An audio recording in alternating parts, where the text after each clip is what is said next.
As a father, what was the most challenging time for you? Every day is challenging. One of the reasons I wanted to get married early was so my kids can grow with me. There is no handbook. There is no book that can teach you how to be a parent. I had nothing when we got married. Our families weren't really in favor of it. Like, she was Mongolian, I was Pakistani, and there were other things. I was a student. You as a parent are on that journey from day one. And if you're not praying Salah and you're telling them, like, what the hell's going on here? If you're not working hard and you say, make sure you find a hard-working man, you're like, well, Dad, you didn't do anything right in life. Yeah. And that's why you need to be that model where she sees you and she said, you know what, that's what I want.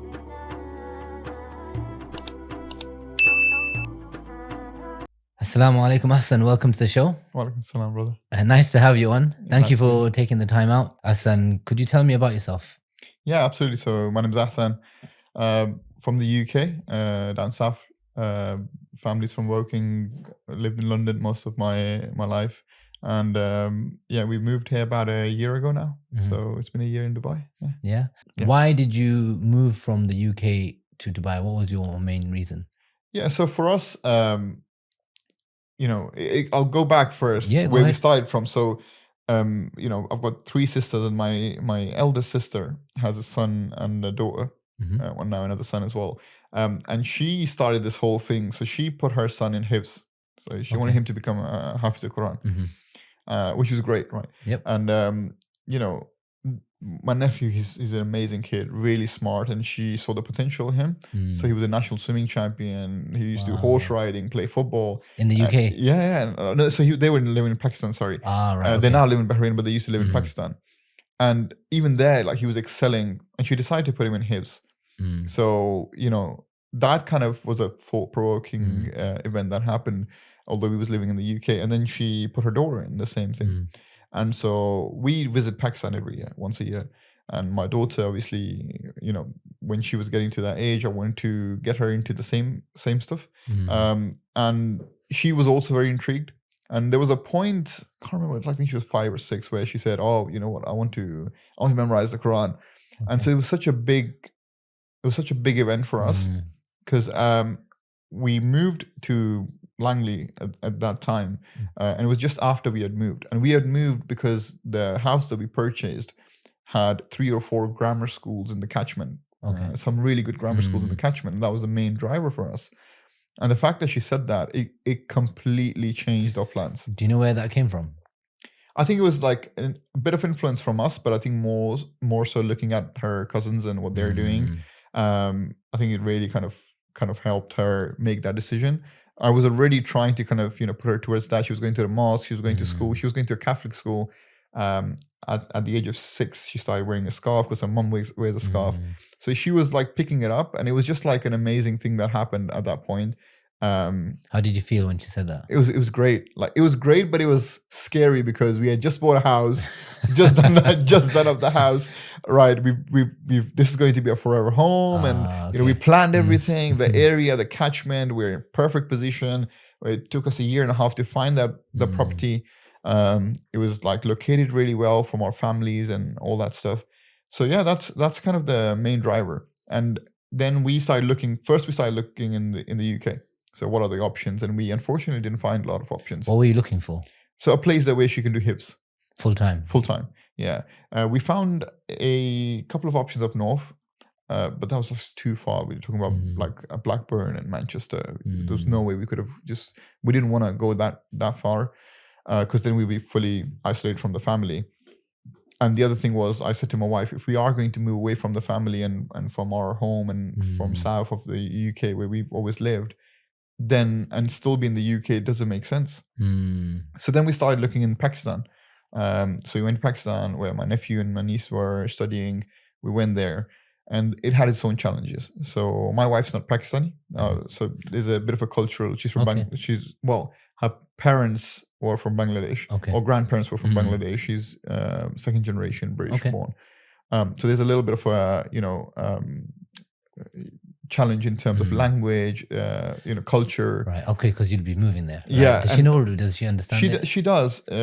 Which is great. But the biggest problem was because of her heritage, they wouldn't allow her to have a kind of a nationality or residency. Legally speaking. Yeah. So she would be on a visa, which is a challenge. And then the culture itself is, it's quite different, right? And so we did it. We went there, we explored it, and then Dubai was the next best place to be. I did some research here. That was the main thing. That's when we started thinking about, okay, if Pakistan's not going to work out. And the other thing that happened is, unfortunately or fortunately, I've always been remote for the last 5-6 years, and we was thinking, okay, Pakistan's great. I can still work my UK job. I can be remote. And the year we visited, when we came back, they're like, oh yeah, Pakistan's on cybersecurity red list, so you can't work from there. And I was like, okay. So what does that mean? So you can't, basically, if you go to any red list countries, there's a cybersecurity list. There's red, amber, and green list countries. So red list countries are, if you go there, even if you're crossing through, they will block your company phone, they'll block your laptop, right? Because there's a higher chance of a cyber attack. Right, okay. And they can't afford the business data to be leaked. So Pakistan was placed on that list, which is like a blessing in disguise, because I said that's when we was visiting. So yeah, then we thought, okay, you know what, it makes sense to look at Dubai. Why did you pick Dubai out from outside of all these other countries that could potentially? Yeah, so my sister, one of my sisters used to live in Saudi, and she didn't have a great experience there, and they decided to move to Australia. So Saudi, for that reason, wasn't viable. We did look at Qatar. Unfortunately, it's just too small of a market. So great jobs out there. And what we was told was, if you end up losing your job, it's very, very unlikely to find something else, because it's such a small market, so many people. So Dubai just made a lot of sense. It's metropolitan city, advanced. Technology-wise, they're not that far behind as they used to be. Salaries were meant to be good, as I was told, or it was meant to be tax-free. But most importantly, we found an institute here that we thought, okay, would work for us. And it was close enough, again, to go back to the UK, go to Australia to visit family, go to Pakistan. So it kind of was centrally located. Is that in Sharjah, the institute? No, it's in Dubai, actually. Okay. So it's in a place called Mahisna, next to Dubai Airport. Okay. What is it called? It's called Bilal bin Rabah. Okay. Yeah. So how does the day look like there? So my daughter wakes up at 5. Okay. 5:30, she's ready. The bus comes at 6. From Sharjah? Yeah. Okay. So the bus comes at 6, picks her up. We go to, she gets to school and starts school at 7. And then she finishes at 12 and she's home by 12:45, 1. What's she learning there? So the school's basically main focus of the school is Arabic language. So they're learning MSA, so Modern Standard Arabic. They do some extracurricular activities. So they do picnics and coloring and painting and those fun stuff. But the main focus is Hifz. So it's Ahsan and Hifz. How many hours do they spend learning Qur'an there? Most of the day, I think they have about 30 minutes of break, and then another hour or so doing Arabic language and other things, and the remaining hours are just Hifz, basically. And then she's home by 1? She gets home by 1, yes. Does she spend a lot of time when she's at home, practicing for the next day? Yeah, so what we did was we approached a local imam, because the main thing, what I learned speaking to my sister and seeing her experience was that the work needs to be done at home. And Hifz is very challenging for the parents, and parents don't realize that. And a lot of people then that I've now come across who've given up on it is because they couldn't keep up. So I work, my wife works, we've got other kids, so we thought, okay, what's the next best thing we can do? So we approached a local imam. He's a great lad, and he studied here.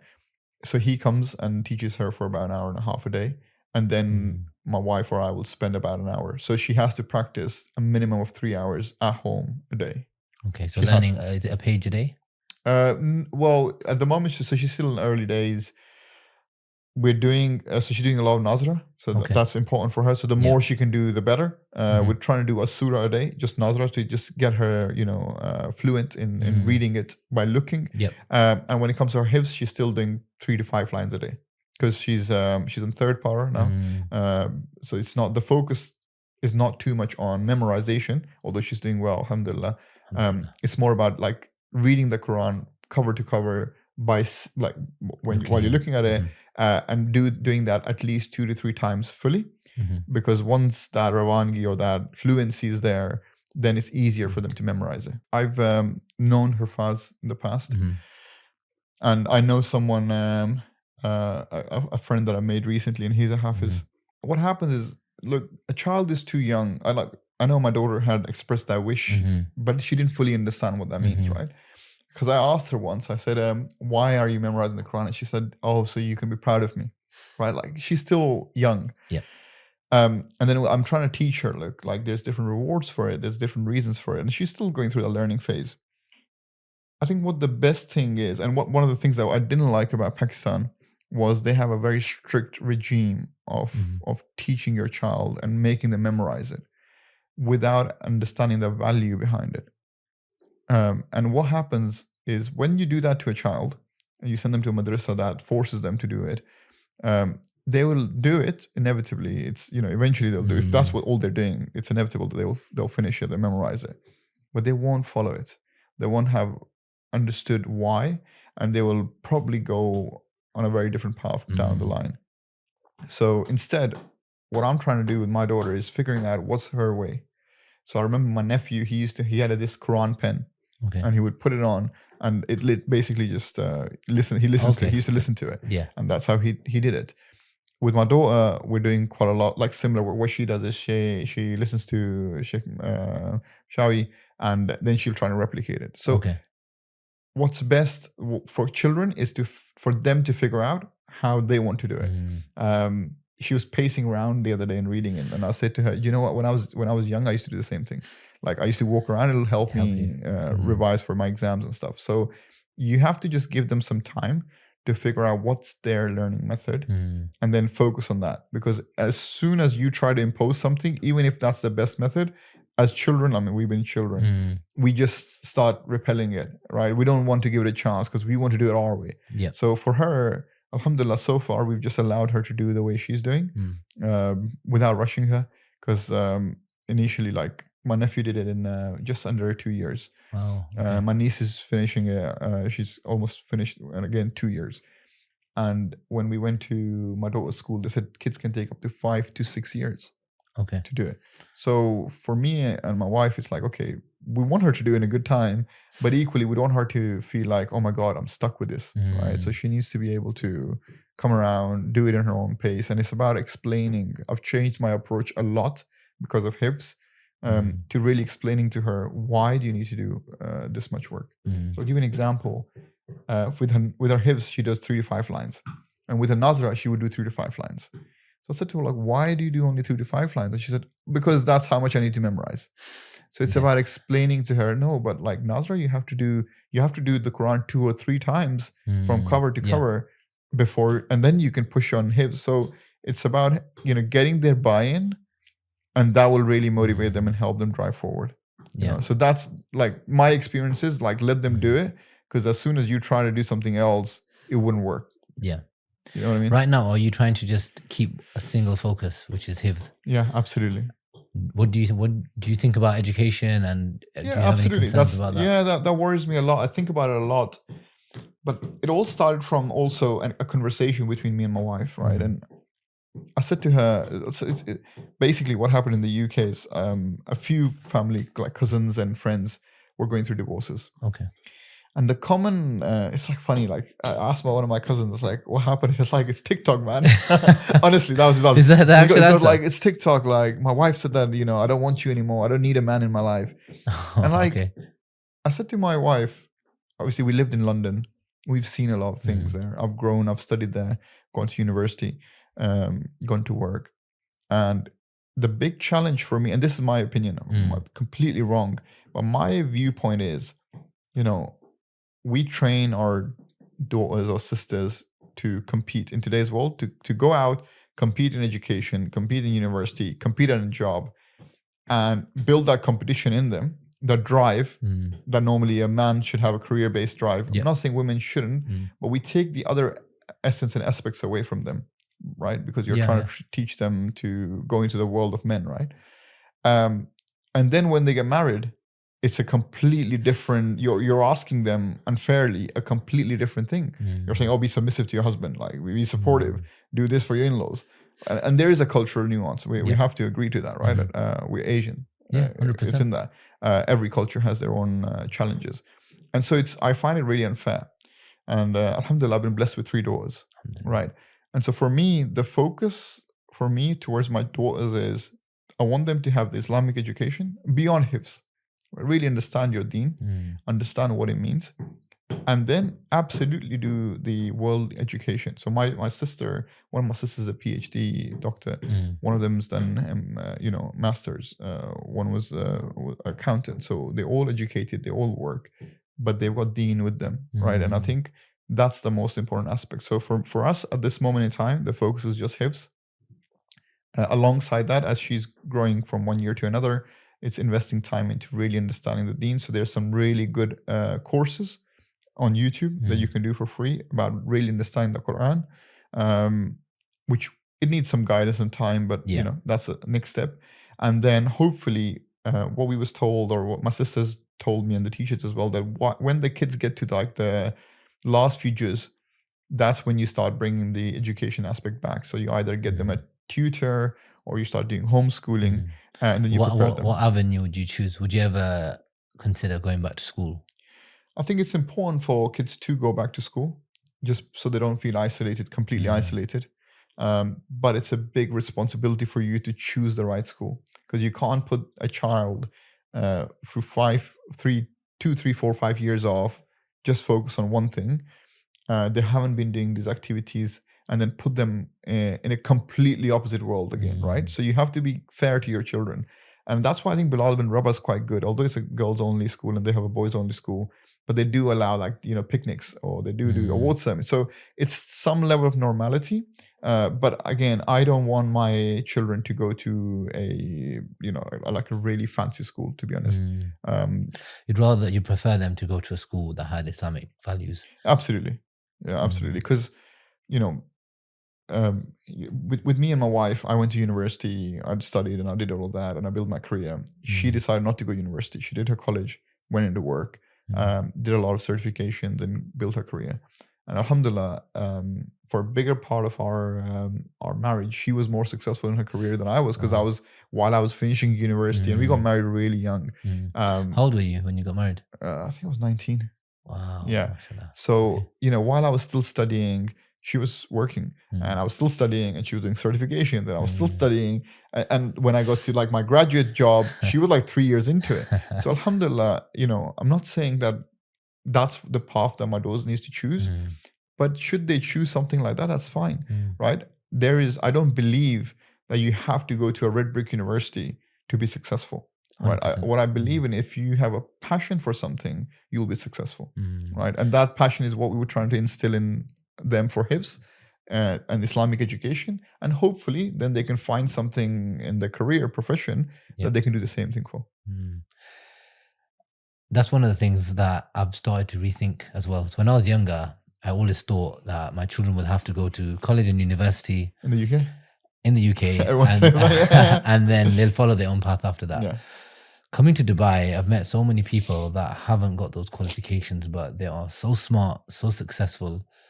And it's made me rethink that if he's decided he's got a passion and he wants to pursue it through his own means, he wants to try a business idea or a project or whatever he needs to do at a young age, I think I'm more inclined to do that now, as long as I feel that he's got the discipline and consistency to follow it through. Whereas before, when I was younger, I thought university, he has to go, and then he'll decide after that. I mean, for me, I believe university needs to be for a reasonable reason or subject. You want to be a doctor, you want to be a specialist. If you want to be I'm from software engineering background, if you want to be a software engineer, you don't need university.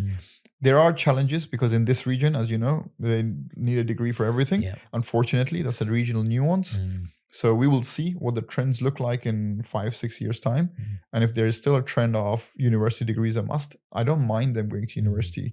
But again, not with the mindset of competing, with the mindset of gaining knowledge and enhancing their knowledge in a subject that they're passionate about. And then they can build a career into it. Anyone who's been to university will know they don't really teach you a lot. It's a lot of self-studying. It's a lot of it's teaching you how to be structured. And I think that's one thing that Hifz gives you, because you're working on your own pace, you're doing your own study, your own nazira, your own practicing. So you have from a very young age the ability to make a decision of how far and how fast you want to go. I think it develops your habits. You have good habits. Absolutely. I think it makes your brain very sharp as well. If you can memorize every single day, then going to university is a piece of cake. Yeah. And it helps massively. It does. So hopefully, I mean, we are figuring it out as we're going. And as I said, there's a lot of things that have changed over time. We do speak to the teacher sometimes, and they give their own feedback. But I think it's important to understand your child as well, and it's something you can't force them to do. What if one day in the future, she says, "I don't want to do this anymore"? Have you thought about how you'd react? We've had that conversation. I have asked her, because she did struggle when we came here. She did struggle a little bit, and the main reason was she started in. So we started her off in the UK. We were paying privately. When she came here, before Bilal bin Rabah, we tried another institute in Sharjah. So they told her to start again, and that was like the 6 months were just wasted. They weren't great. They weren't very serious people. And when she went to Bilal bin Rabah, they're like, "Oh, you have to start again." So she came to a point where she was like, "Oh, have to start again. Have to change her entire pronunciation was, her tajweed had to be redone." And it's no fault of her, but imagine at the age of 9, you're thinking, "Well, I've been doing this for the last year and a half, and now I'm starting ground zero." So I did ask her, and I said to her, "Look," and I have a lot of conversations with my daughter. She's a very good child. So I said to her, "Look, think about it. Do you want to do it?" And there's no, this is a commitment. And you can't go back after this. You have to commit to it. And she said, yeah. She thought about it, and she said, yeah, I want to do it. So alhamdulillah, so far it's been good. And I see her enjoying it more and more.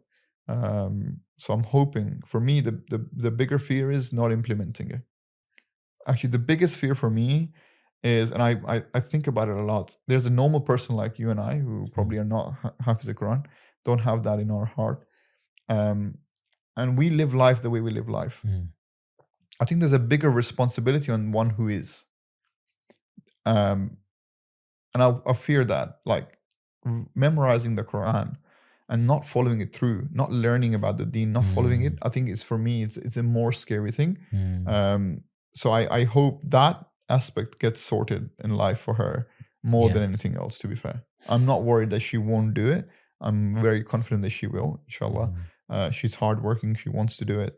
But it's when I make a dua for her, it's more like she can follow through, because that is more scary. Yeah, because whenever I find out that someone is Hafez the Quran, I always automatically put them in, not on a pedestal, but I expect more from them. Yeah, absolutely. When it comes to character, morals, values, etc. And sometimes it's, I wouldn't say disappointing, but the right word is I feel a little sad when someone is a Hafiz, but they're not really showing the qualities of such. So when I was younger, I went to Hafiz class. Okay. And I did about 8 paras. MashaAllah. And but I'll be absolutely honest, I don't know why I went in there. Okay. I was just there. And I think now when I think about it, I just wanted to make my dad happy. I know that he would have been happy. Yeah. So I just did it. There was no motivation for me to do it at all, but I went and did it anyway. But outside of the actual classes, I never used to study. I didn't put time behind it or in anything. One thing I would say is that my tajweed is really, really good, because we spent a year doing tajweed. And I think no matter what happens, I'm so grateful I went there, because that would always stay with me. And even for my kids now, I'll sit and I'm teaching them tajweed now. I'm teaching them how to read the Qur'an. So whenever they read and whoever they teach, then I will also get a share of that reward. But yeah, my heart just wasn't in it. And I know sometimes I feel really bad saying it, because I'm like, you, as a Muslim, you're meant to want to, I do want to read the Quran, but for me, I just felt very disconnected, because I was reading something and I didn't know what I was reading. Yeah. And that was the problem. And whereas when I now come here and I speak to a lot of my students, I can understand Arabic, and even friends, they're reading certain surahs, and even in Taraweeh where the Imam's crying, then I feel like quite jealous, because I was like, I don't know what he's saying, but if I knew what he was saying. So I think for me now, it's more, I need to understand what the Quran says so I can feel that connection.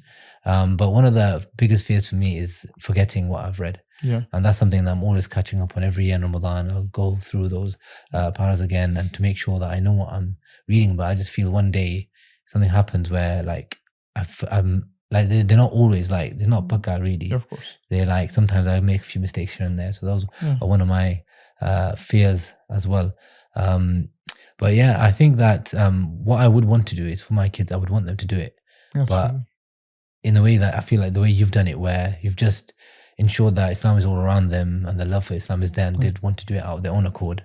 And then we can push, because it's quite inspiring, because if your daughter just said that and now you've moved countries, that's a big thing, because then you were telling me that you picked a specific place in the location because it's close to your family members. And then you tried to see it in Pakistan if you make it work, and then you moved here. That I have no doubt, inshallah, that it will be such a big blessing for you and your family. It's already been, honestly, like our journey. Like we came to UAE, like both of us didn't have a job here, and my wife's still not working. We found out. Were you working remotely when you came here? So my company allowed 6 months at that time. It was 6 months remote work. Okay. And came initially for 6 months. It was like weird. We made the move, got all the stuff moved here. We found out my wife was pregnant just as we were moving. Yeah. Alhamdulillah. And it was coming to. It's been like a really amazing. It's like scripted. So we moved in January last year, and then by the time we got to like May, June time, I was saying to my wife, like, what are we doing? Like, I literally came on a digital nomad visa, like a 1 year visa. Like I came on a self-sponsored visa, which gives you like a 1 year to stay here. And so we was thinking about that. And also she was struggling like I told you, the first 6 months she was somewhere else. They weren't really great. So it was like nothing was going as planned. And then we found about Bilal bin Rabah. So she went there. They do an assessment. Yep. So they're trying to figure out if the child's caliber is there, which is good. They just talk to them and have a conversation and do a little bit of test on what their knowledge is, how their tajweed is, etc. To see where they place a child. So that happened, and then it was random. Like one day, my mom called me. She lives in Pakistan, and she's been saying to me, "Let's go to Hajj" for the last 3 years. 3-4 years she's been saying.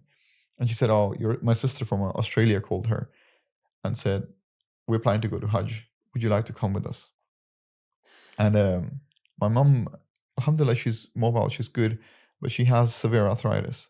Okay. So when it comes to long journeys and walking for long and sitting for long, she can't do it. So for those reasons, we use, we try to use a wheelchair when it's like a sufficient or significant amount of walking. So she called her. My mom called me. I was driving, and she said, your sister's saying if we should go to Hajj. So your sister's family, your mom and my sister and my brother-in-law from Australia. Okay. So their plan was they were going to go to Pakistan, drop their kids to my eldest sister. Yeah. And then they thought, okay, we're going to be there. We'll take our mom with us to Hajj. So I called my brother-in-law and I said, and my sister was like, how are you going to do it? Like, because you can't push her and she can't do it either. Why can't? Because my brother-in-law has like bad back. He's had a historic issue. And I said to my sister, like, obviously my mom's, she's a big lady, and how are you going to do it?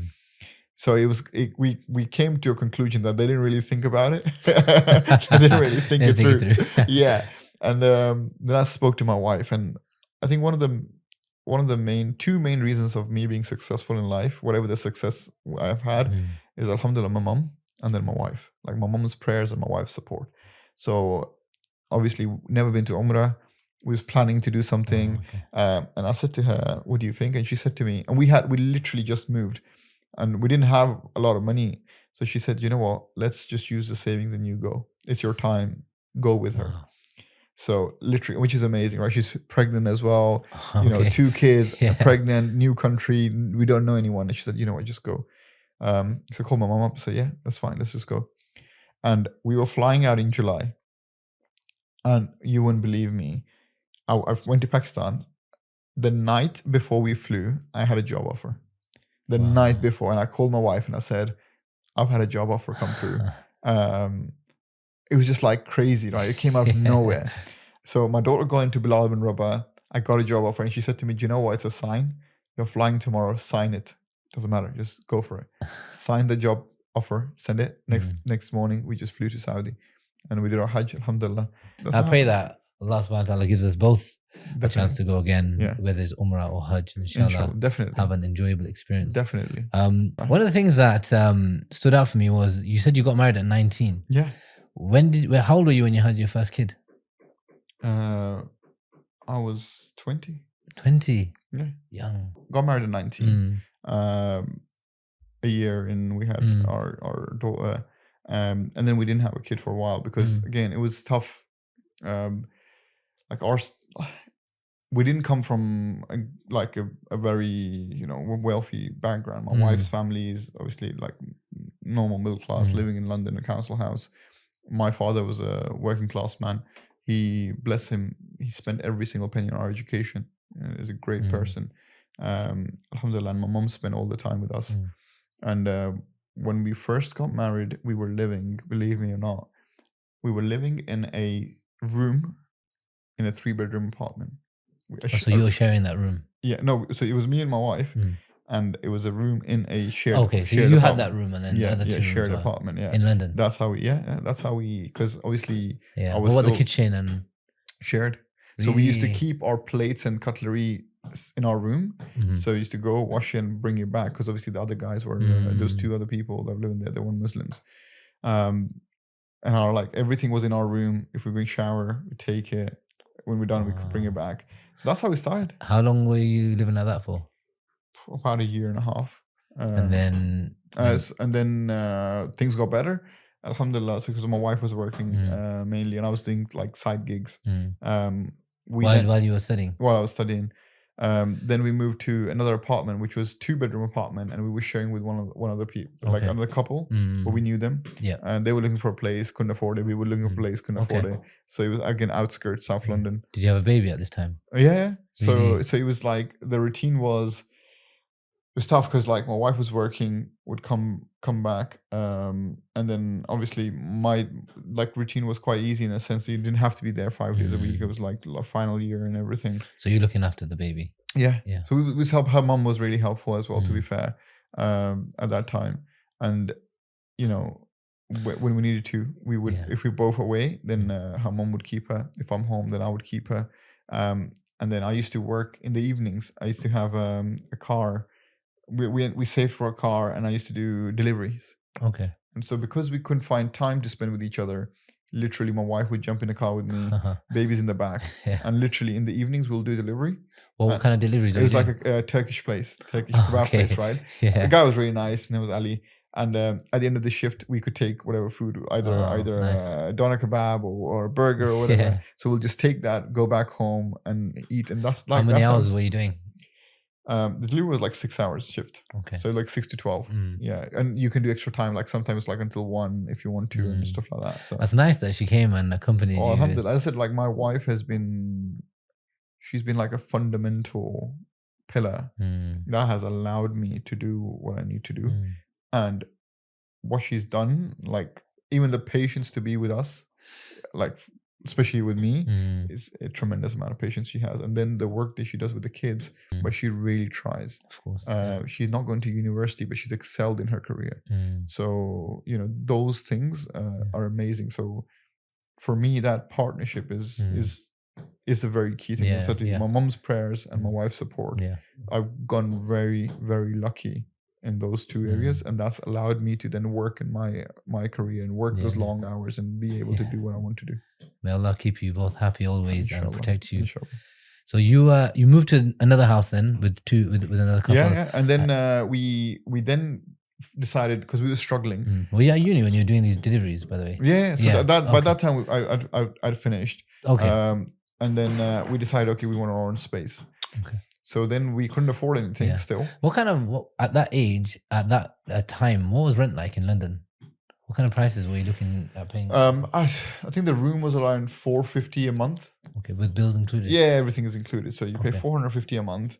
The flat was a big jump. I think we're talking about like $700 to $750 a month. But then we had to pay bills separate. So we had to share the bills. Right, okay. And then we decided, okay, we're paying that much money anyways. Then from there, we went out of London to Kent. and we had like a 1-bedroom apartment. So we downgraded, but it was just us. So we stayed there for a while, and that's when I, found my job and things were getting better. She was excelling, things were getting better for her. And then, like, finally we decided to, we then started renting. We moved back into London because it was taking too long to go from, so you'd go from, in Kent, you would go from our place to a train station, which you had to drive. Then you'd park the car, then pay for all day parking. And then we would take a train to Stratford, and from Stratford to the Central, and go to every day, right, and go to work. So it was How long would that take you? What's your commute like? It's about like good hour and a half to 2 hours. Right. So, and you're talking about each side, right? So then we saved up enough. Again, like my little one was really, like, she was still very young. She was 3, I think, when we moved to London. So we moved back to London when she was 3. So the first 3 years we were just like here, there, and everywhere, like gypsies. She was everywhere. Yeah. Like she's lived that experience with us. And then alhamdulillah, then we saved enough to be able to afford our own place in London. So we got a flat there, started renting there. Stayed in London for a few years. We was in like central London. It was very close to work. There was a time I was walking to work, which was like amazing. Life was rapidly changing. Then we moved to North London. We found a place there because it was a nicer area, nice kids, like she was growing up. Again, our focus has always been our education. So we moved that time when we moved to North London was for a school, and they had a really good school. And then we started talking about grammar school, and thinking, okay, what are we going to do with her? And then we decided, okay, we're going to move from here to Langley because it's like, the location worked really well for us. My family was, close by. Yeah. Her family was close by. Everyone was about half an hour away. And then you had 3 or 4, I think there was 4 grammar schools, 3 in our catchment and 1 just outside. So it was, okay, she'll do 11 plus and she'll go into that. So that was kind of the thought process that was the plan. And then the plan completely changed. So as a father, what was the most challenging time for you? Every day is challenge, man. I think you subconsciously, your parenting style is what your parents did with you. Subconsciously. Yep. As much as you try to say, I'm not going to be like my parents in certain areas, I think it's just subconsciously you do that. So the biggest challenge for me was we went from like really and I love my kids to bits, and I like to spend a lot of time with them and give them a lot of attention, especially because they're girls.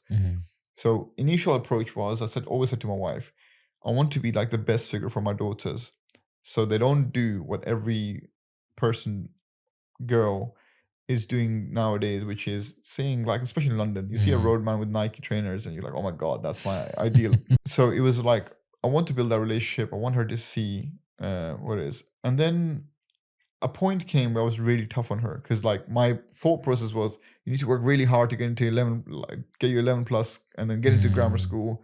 And I think that, what did that look like when you were tough on her?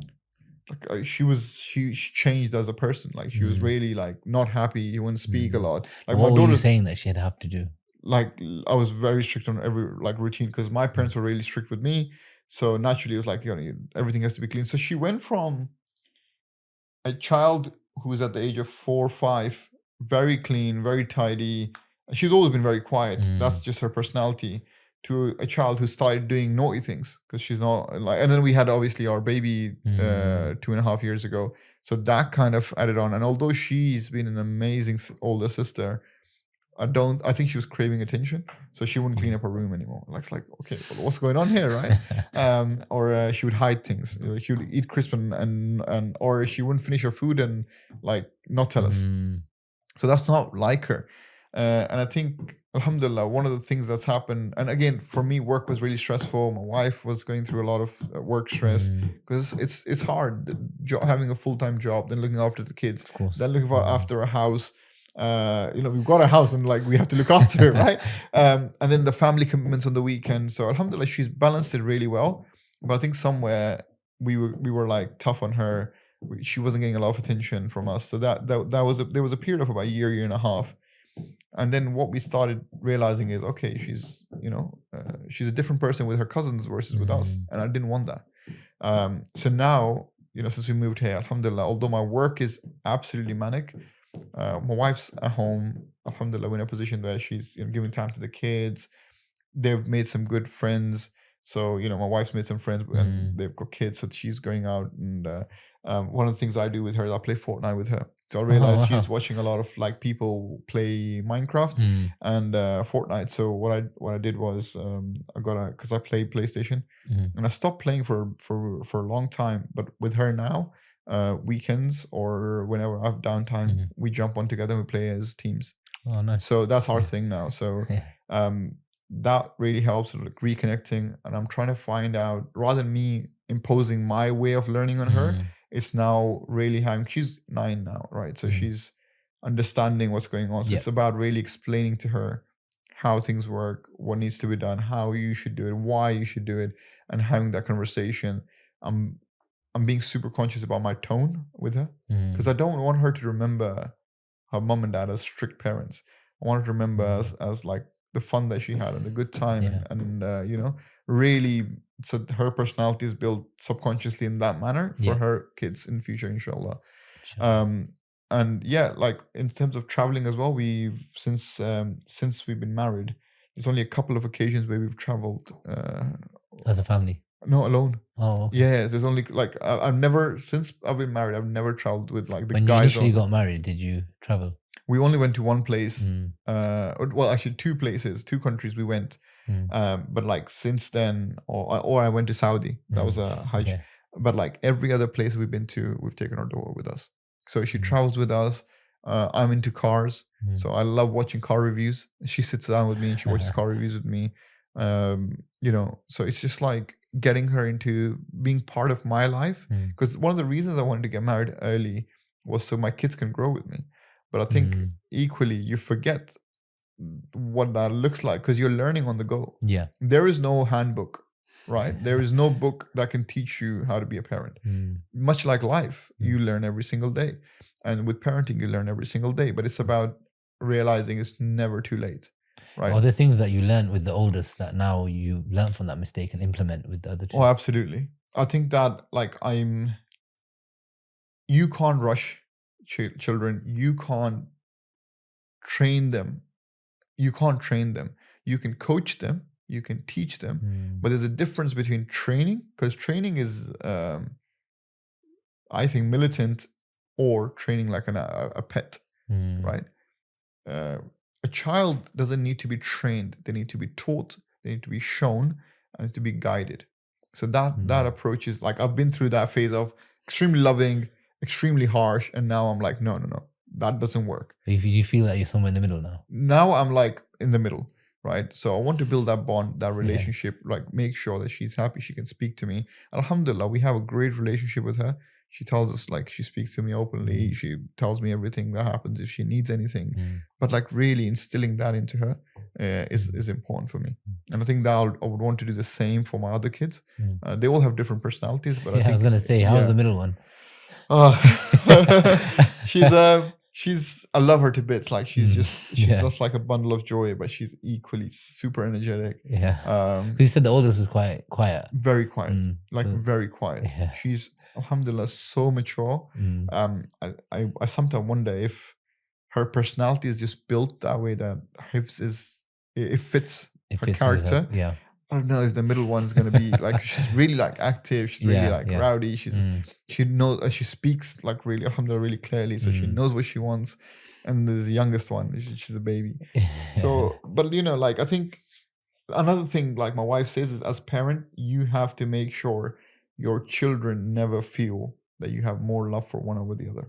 I think kids love attention. They love, the sense of achievement, right? And when you give them that, you motivate them a lot more, 100%, right? Me saying to my daughter, "Oh, you did amazing today," is much better than saying, "What the hell, you haven't studied," even if she's making mistakes, right? So for us now, when she did exams, I don't care. So I heard this somewhere a long time ago, and it resonated well.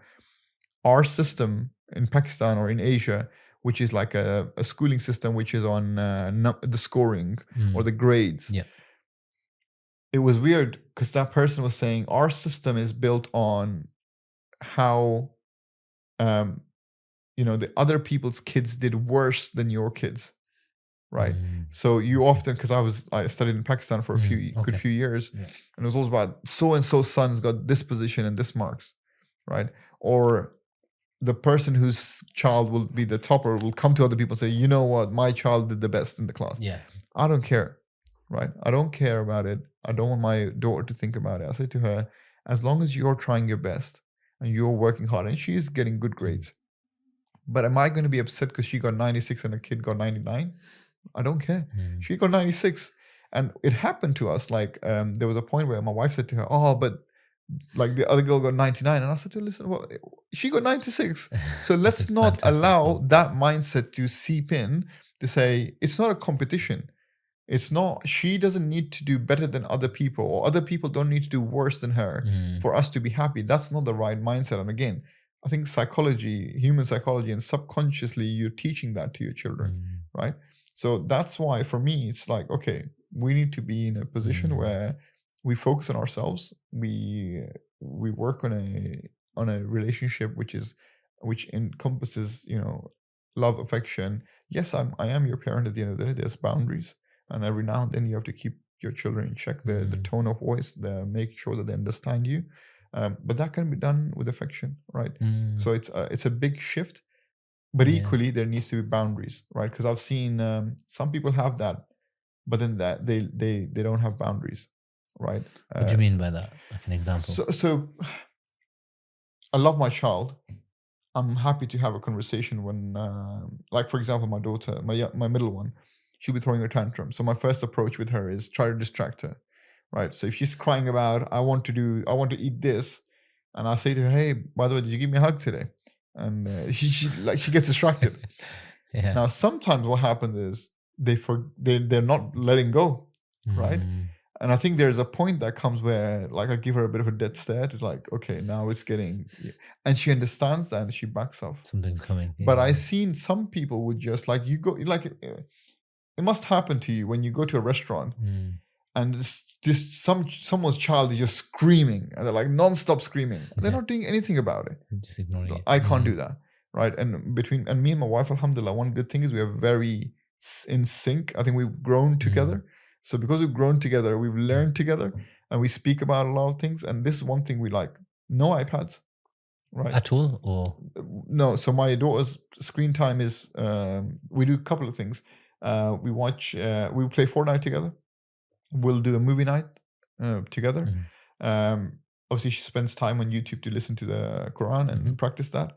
And she was learning Urdu, so we spent some time watching like a Urdu series together. So like just listening. But outside of that, how many hours would that encompass? Like social time? Like on TV, and like she doesn't have an iPad. Like she doesn't have a Fortnite phone. and stuff. So sorry. Like Fortnite or. That'll be, I would say, at least 4 to 6 hours a week, at least, because I need to spend that time with her, right? That's like my zone, together and time. like her zone. Yeah, so at least that time is she spends at least 4 to 6 hours a week, either playing with me or watching TV together. Are you guys any good? Right. Is it just Fortnite you play or anything else? We only play Fortnite because that's what she likes. Okay.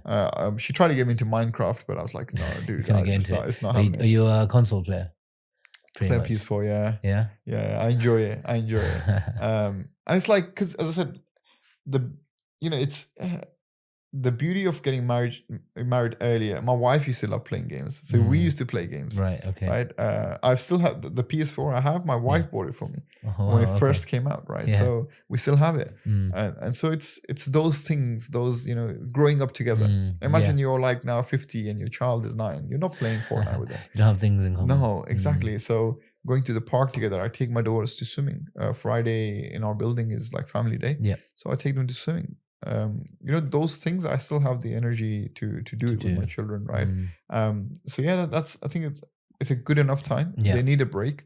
So my daughter will not just study. It's like an hour and a half at any given time. So she comes back from school, she rests, she does an hour and a half, she rests, then the teacher comes, then she rests, another hour and a half, dinner, and go sleep. So that's her routine. And the weekends does she study? She only gets Sunday off. Because neither the teacher comes and nor she goes to the school. Yeah. But Saturday the teacher comes, so she doesn't go to school Saturday, but the teacher comes, and then she'll still do the practicing. Yeah. Oh. Sounds amazing. But alhamdulillah, like she's great in that sense. We don't have to wake her up. She wakes up at 5 by herself. We don't have to put them to sleep. They go to sleep by themselves. They built a routine. So that's what I'm saying. Like, how did you build that routine?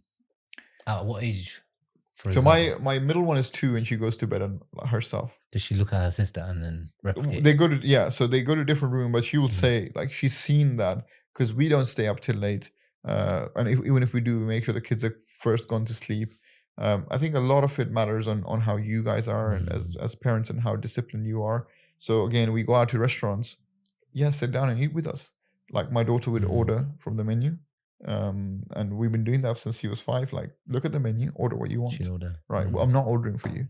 Choose what you want because you should be able to. If my child is screaming, like I have low patience for that, like unfortunately, which I struggle with. But like I don't like I can't physically have that behavior. I can't just ruin because I'm conscious like everyone else is there. They're all having good family time, and I've got a child here who's just screaming their place down. Right. So there needs to be boundaries. So, I say to my wife, like I say to my daughter this as well. So I'm friendly, but remember, I'm still your father. I'm not just a friend. You know what I mean? There are still boundaries. There's a level of respect, your tone of voice. It sometimes when I say something and she'll be like, yeah. And I was like, whoa, we don't do that. Right. So you have to keep them in check. There's a Pakistan blood coming in. Dude, right? You have to, the respect is a fundamental 100%. Thing, right? Yeah. And like the middle one, especially, she's 2.5 now. She really tests our boundaries. And like my wife she's, I don't know where she learned it from, but she's amazing at it. And she'll tell me, look, she's going to test your boundaries. Just stay calm and deal with it. It's preemptively. So I have learned a lot from my wife as well. Like she's just, I was saying to you, right? Like she's very patient. She's overly patient. Do you know what I mean? Like balances you out a little. Dude, like she's overly patient. And I struggle with that. Right? I really struggle with it because I'm very, like my personality type is very ENTJ. I'm very like gung-ho, get stuff done on the move. I'm really like restless soul. And she's like she's the most calm person I have ever seen in my life. You complement each other well. Well, I don't know. Like she keeps me calm. Do you know what I mean? But honestly, like it's I think we were meant, like Allah's just done a big favor by putting us together because like I think most men would agree we as men are mostly very tough personalities, right? And I especially am. Alhamdulillah, it's worked out in many ways, but you need someone to ground you, and it's hard to find someone who's young, because she's a couple of years younger than me, who's smart, religiously and in the world matters, and who's so calm and composed, who adopts and adapts well. So alhamdulillah, like I've been lucky in life on this front that she's a really good partner, and getting married young helped us really, learn and like share that journey with each other. And we learned a lot of things on the way, made a lot of mistakes, but we did a lot of good things, right?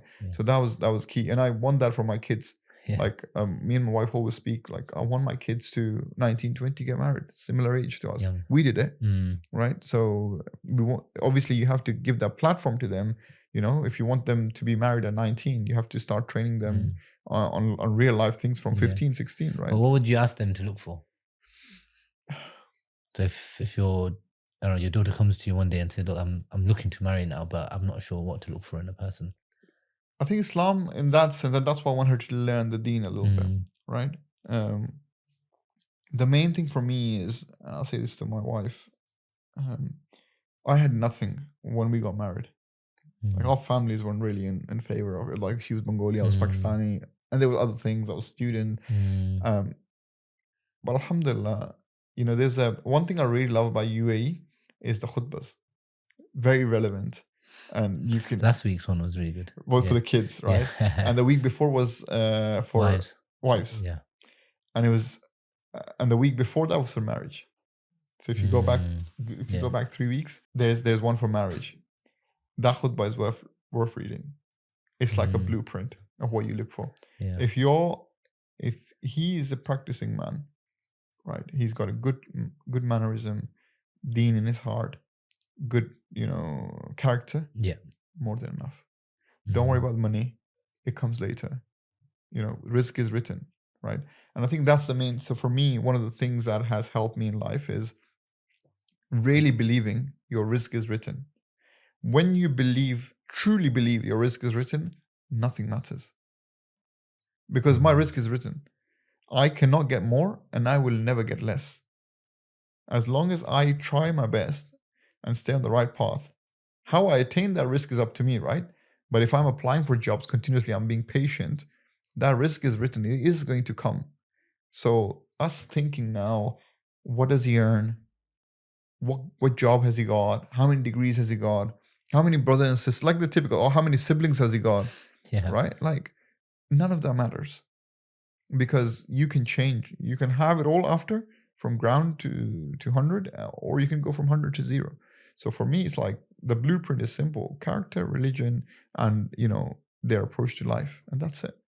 You find, and I say to my wife, like, my daughter is 9, and I say to her, like, I want to make sure when she's a little bit older that we start speaking to her about these things, right? Because I don't, like, there is no friends. There is no, like, you have to understand, you have to learn the deen, you have to understand the boundaries.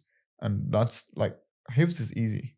It's you're memorizing a book in a plain words. And a book that Allah subhanahu wa ta'ala has made easy for you to memorize anyways, because it's said in Qur'an, right?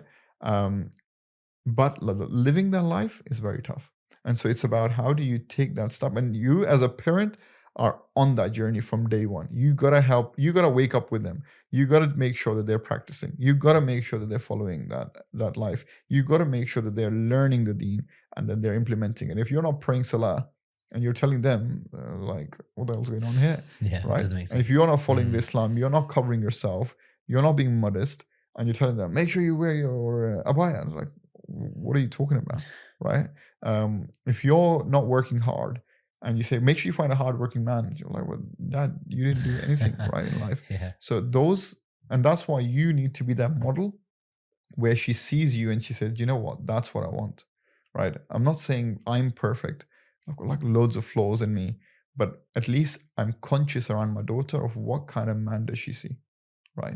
And that's hopefully helpful, and making sure, as I said to you before we started, I'm very conscious around who's around my kids. What families do we integrate with? Because those people have similar values. They have similar approach to life. Their kids are all becoming Hafiz of Qur'an. But that doesn't matter because I know that they have similar approaches in life. You can't put your child in a circle of kids who are all watching tablet on a dining table and you're telling your kid don't do that. So you have to have parents with similar approaches so they learn from each other and you learn from each other. You can watch what they're doing, they can watch what you're doing. So it's important. It's a lifelong journey. But like, remember, your kids and your rizq is fitna, right? Those are the two things that in Islam it says fitna. Why? Because you're going to be tested and asked, what did you do with your mal and what did you do with your awlad?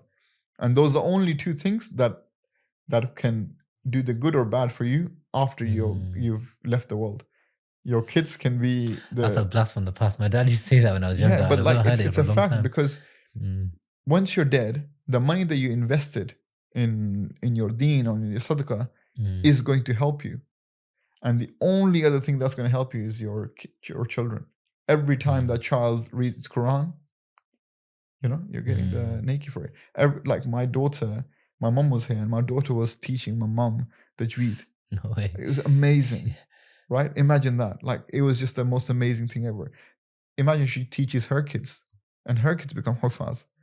Now you have 2 generations of people reading Quran subconsciously and you're getting the, indirectly you're getting the ajr for it. So those 2 things are fitna because they can either take you to hell or they can deliver heaven for you, right? So it's a big journey. Here's a big journey and a powerful note to end this on. Ahsan, this has been an amazing discussion. I think I've got so many different perspectives from you. Inshallah, I hope that for me, definitely, this is something that I want to consider and hope I can find a way to indirectly urge my kids to want to, have a close connection with the Quran. Absolutely. I think that's more important. Have a close connection and hopefully they'll have that fire that they want to study it. I'll recommend something for your older one. Yeah. There is a there's a series by Dr. Israr Ahmed. Okay. May Allah bless his soul. He made this series for Quran, explanation of Quran in English. And he was like a doctor, so he's like amazing English. Okay. And he did that in Urdu. And it was a couple of years or a year or two before he passed away. He was unwell. And he says in the beginning of the series, I don't have many years left, so I want to do this. Okay. And it goes from the start to the end of Quran. And it doesn't go into nth degree of detail, but he explains enough of what the context was. And I think if you start, that's how, like if you start that, try it. I'll send you the link. It is just the most amazing thing. He really explains what the context was, what was happening. And so when you even read the Quran, you start recognizing those surahs. And you start really, and even if you don't understand Arabic, the fact that you've understood it in English, it really helps. So with your older one, you have to put them in the environment. You know what I mean? Yeah. When Jummah happens, my wife and I, we read the khutbah in English and we discuss it when my daughter's there. Okay. So having those conversations, putting them in the environment with other kids who are doing the same thing will help. Because you're the byproduct of what you know, the environment you're in and what you're consuming, right? Yeah. Whether that's food or knowledge. So you have to put them, if you put them with a group of footballers, they want to be a footballer. Yeah. If a group of swimmers, they want to be a swimmer. If you put in normal school, you can't expect them to want to leave their friends and go to a different path. So you have to try and build that environment, and that you cannot do alone. You have to build the surroundings because they're more influenced by who they are with in terms of friends and what their friends are doing, then they'll, or their cousins are doing. In my daughter's case, it was her cousins that influenced her. Then they will ever be influenced by what you say. Yeah. You know what I mean? So I'll give you the link. Definitely try it out. I look forward to it. Ahsan, thank you so much for coming today and for giving your time. It's been so beneficial, and may Allah reward you, your wife, and make your children the what's the word? The nur of my eyes. Nur of your eyes. Inshallah. Inshallah. Thank you very much. Thank you, brother. Right,